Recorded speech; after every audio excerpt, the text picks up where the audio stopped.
Hey everybody, welcome to the Political Vigilante. In studio, guest Ron Placone. Howdy, howdy. What's up, everybody? That's what they were waiting for. The howdy, howdy. So we're here in the Political Vigilante World Headquarters and Soundstage, and it's very exciting. It's my first ever in-studio guest. So let's talk a little bit about the Winter Olympics have been happening. There was the unified Korean women's hockey team. Yep.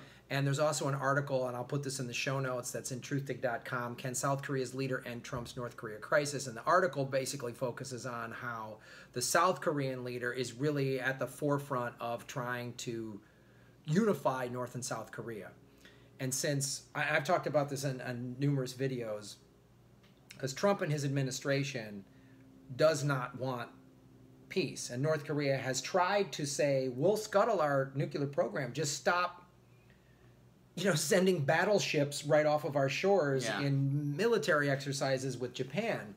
So I wanted to get your thoughts on this, not just what's happening at the Olympics, but your overall view of North and South Korea and how America's dealing with it. Well, I mean, yeah, the Olympics can serve as kind of a moment for diplomacy. So it's really a great example of leadership when you just don't shake somebody's hand, hashtag Mike Pence. But, I mean, really, and let's impeach Trump so we can get that guy. Oh, we need the commander-in-chief shocking the gay out of people. That's what we need. Yeah. What a great strategy. But, yeah, I mean, you hit the nail on the head. I mean, it's basically like, it's like a bully is like just kind of shoving somebody and they're like getting ready to shove back and say, hey, can you not get ready to shove back? Well, will you stop shoving me? No. Yeah. That's what we're doing. And it's not okay. So yeah, I mean, when it comes to diplomacy, the United States has a long way to go with North Korea. While we're at it, we have a long way to go with most of the world. There's a new article, and I'll do a separate video on this, that said if America wasn't America, we would be bombing it for what we're doing. No shit. I mean, I sometimes think about, I'm like, listen, think about the things we do, and then, just say the things we do and insert another country. The United States would use that as an excuse to bomb them. Like, if I was like, did you know Australia is owned, the media in Australia is owned by the same people that make bombs, so they have an incentive to keep Australia at war all the time. Do you know that Canada is currently in war in 9 countries and it's blowing up poor people with drone strikes? Mm-hmm. You'd be like, what the fuck is Canada doing? And it's all over resources. Did you know that? And then they drill on their own shores and they don't even keep any of that energy domestically. It's all just some corporate sham. Did you know they're doing that in Canada? You don't think we should intervene? Right. It's like, did you know that in insert another country here, the police just kill people willy-nilly and nobody does anything about it because they're brainwashed to think it's okay? I mean, on and on. There's this fucking evil country that is the richest country in the history of the world, and I just did a video on it. 80% of the population is near poverty. Mm-hmm. 50 million people are living in poverty in this country. 50 fucking million people. And 80% of the country is near it. Mm-hmm.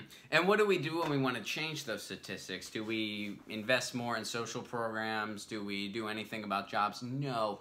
We change the parameters on what qualifies somebody being in poverty. What qualifies a depression? That's what we do. We just, let's fudge the numbers around. So this isn't actually poverty or depression. And this is what bothers me so much. So Trump is obviously cutting a lot of social programs, which is awful, and I don't like it. But then I'm tired of hearing this well, the Democrats, we got to get Democrats, they'll fix it. Wait a minute now. How many Democrats voted to give Trump $80 billion more for his fucking war machine? Mm-hmm. Give me a fucking break. It was Elizabeth Warren, right? It was Dianne Feinstein, it was Nancy Pelosi, it was Cory Booker, I believe, Kamala Harris. I mean, 55 Democrats voted to keep FISA going. Yeah. Well, it's our system as a whole. It's Democrats and Republicans alike. It's one of the... I always say the United States, we're like that really bad roommate that, like, they're always short on rent. They never have money for utilities, but they always have the best pot, and they always have money for it. And they got a sweet car. Yeah. We are like that when it comes to bombs. Like, oh, we always have bomb money. Everything else, we don't. Oh, healthcare, no. Education, no. Dude. Bomb money. No, I totally got bomb money. I need my bomb fix, man. I need my bomb fix. We always got defense money. It's everything else. Public broadcasting, ooh. Did you just buy new $200 shoes when you still owe me 3 months for cable? Like, oh, sorry, bro, my feet were hurting. Sorry, no, man. No. You want, can I pay you in pot? No, we're gonna shut the goddamn electricity off. Mm-hmm. But to go back specifically to North Korea, the American war machine needs North Korea, because it's so funny when you watch the mainstream media. There's never anybody, any of these experts on CNN or MSNBC going, hey, whoa, let's not have war. War is awful. It's always, war's probably going to happen. Yeah. And then there's the generals, the ex-generals that are paid for by the defense industry come in and debate how we'll have war. Yeah, It's just a foregone conclusion. The mental gymnastics people do to just justify this economy of war, like, it just doesn't make any sense. There's like, well, Russia has a long way to go in human rights, and so does China, and blah, blah, blah, so it's good that there's cooperation. It's just like, okay, we can have that without our military exploits in the Middle East or anywhere else. Like, why can't we just have, like, diplomatic meetings? Like, oh, you're an idealist. Like, what the fuck? I mean... Isn't it just as much of an idealist to think that this economy of war can just keep going indefinitely? Because guess what? It fucking can't. It's not the numbers. Economists, like people way smarter than us, are saying this can't happen. Yeah. We can't keep running at a deficit like this to just pay for war. So when people go, I go, well, Russia, yeah, Putin's not a good dude, but we have been ramping up on his borders since Obama was doing this. And again, it's that same tactic. We're pushing because we need another Cold War. It's good for the military business to start another Cold War, and that's why Russia intervened with our elections.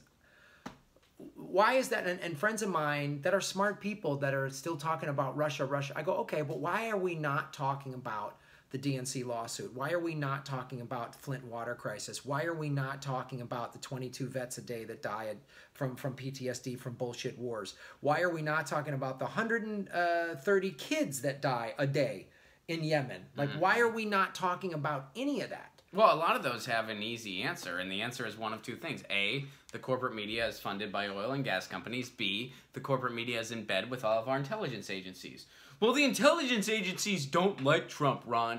Yeah, you're right. And you know what? They dislike Trump for all the frickin' wrong reasons. We don't like Trump because his policies are horrible Republican policies. And yes, any other Republican would be doing the same fucking thing. They would just be more subtle about it.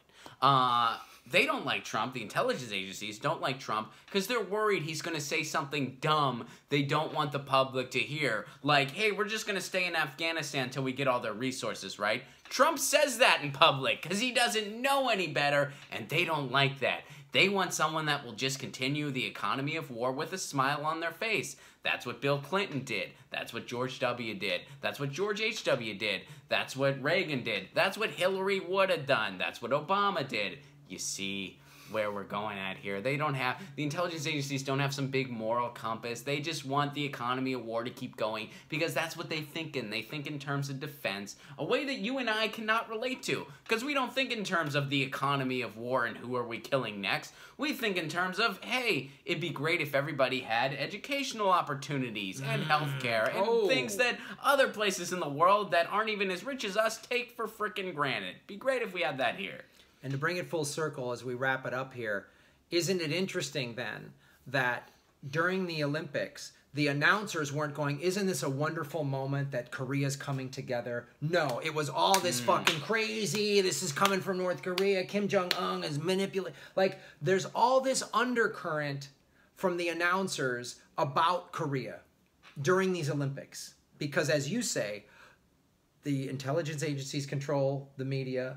You better believe they're controlling what's coming out of the sporting events. I mean, I had people on my super chat saying, is there a way to watch the Olympics that isn't through the American media? And it's funny when you, a friend of mine did that during the Rio Olympics. He found like online, like there's got to be like something online. There's something online, yeah. and you find like other countries' feeds, and they're amazing. The stories they're talking about. It's not just like USA in your face.